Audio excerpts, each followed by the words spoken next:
as you rightly said, if you come from a services background, your basic way of approaching is I'll do what the customer tells me.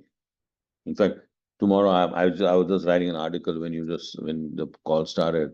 The heading of it is basically, if you're an outsourcing company, you do what the customer tells you. In a GCC, you observe the customer, understand his problems, and come up with a great solution which the customer didn't even know is possible. So there's a difference, right? So in a GCC, you have to take a very different approach because even who the customer is different, right?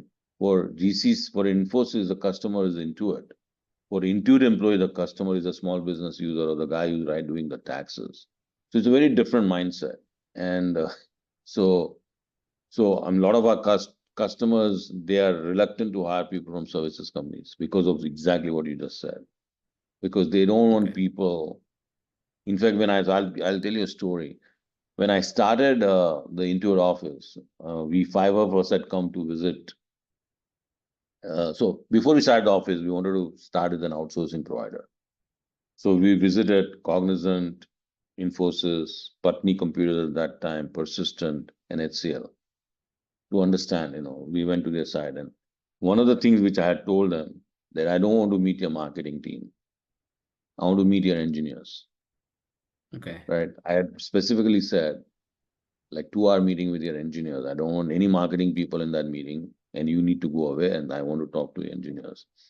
And as part of that discussion, I had sent them a requirements document to each of these 5 companies saying, this is a document I want them to come and discuss with us in that meeting.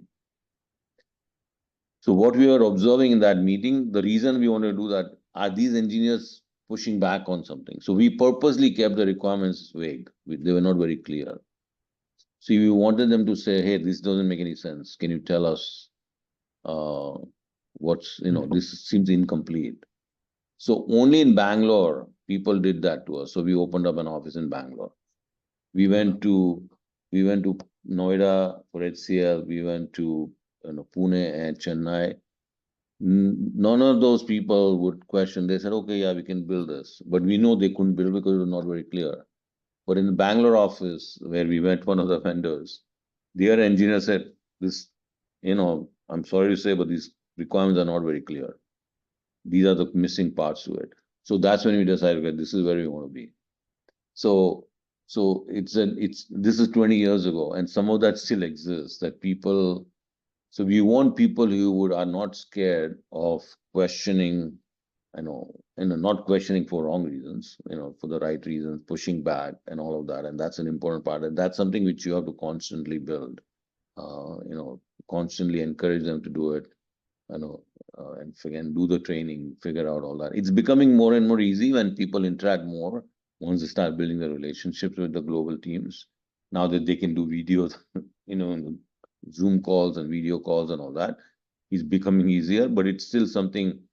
The other thing is, as our culturally, we don't like to question people higher ups, right? Right? That's just like we don't question our parents, like that's kind of something that we have to. So you are not supposed to question your boss, It's like, in fact, that's one of the questions I ask in my interviews. Tell me one time where you had a disagreement with your boss and what do you do about it? That's one of my standard questions.